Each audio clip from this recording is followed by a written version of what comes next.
again, reflecting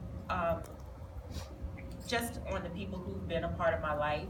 And this particular story came from my great-grandmother, who passed when I was around 9 or 10, but we called her Granny. And she was Mary Alice Brown, right here from this community.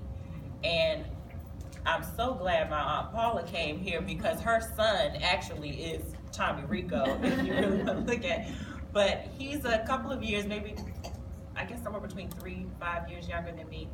But he was the one that used to get that slob on me. And I'm like, ugh, get off. You know, Granny's like, Stella, that's just peach juice, honey. It's okay. And I'm like, it might be okay for you. But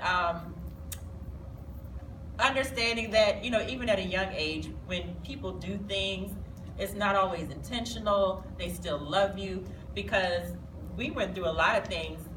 When I went to kiss him, he bit me. You know, I'm thinking he's coming to give me a kiss, and I might still have the mark on my arm. We were playing with the wagon. You know, boom, the handle hit me in my face and chipped my tooth, so I carried that for a long time. But he just smiled right through everything, you know, because he was little. He was a baby. And you have to, particularly if you have younger siblings, I didn't at the time, so he was, you know, pretty much my younger sibling. But you have to realize, okay, everything is not intentional, it was an accident. And a lot of children today don't realize that everything is personal. You know, it's an offense and I gotta handle my business. So that part was what helped me make this first story. I thought it was a neat way to bring something funny, being the dribble being peach juice, with some real lessons that might be helpful to children. And the process. At first I thought it was just getting the story out. That probably took 30 to 45 minutes.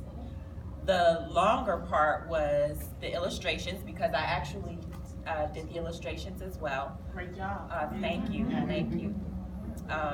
It was a challenge, because I had to learn a whole new process.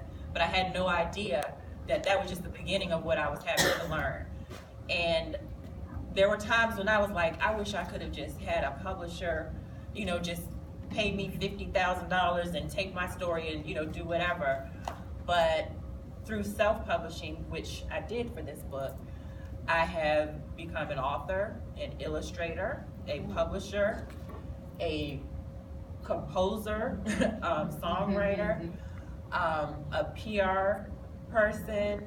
So I've had to learn so many things. And when hopefully this will continue to grow, and I will be able to have other people in different capacities to work with me, because you can't always do everything, but I will have a better idea of what it should look like and, you know, what I should expect.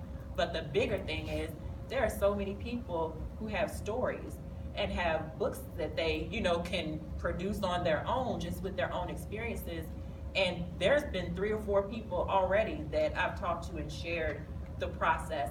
And so they're already, you know, working on their story to try to share with others. So I feel like that long birthing process was probably to set me up so that I could help other people as well.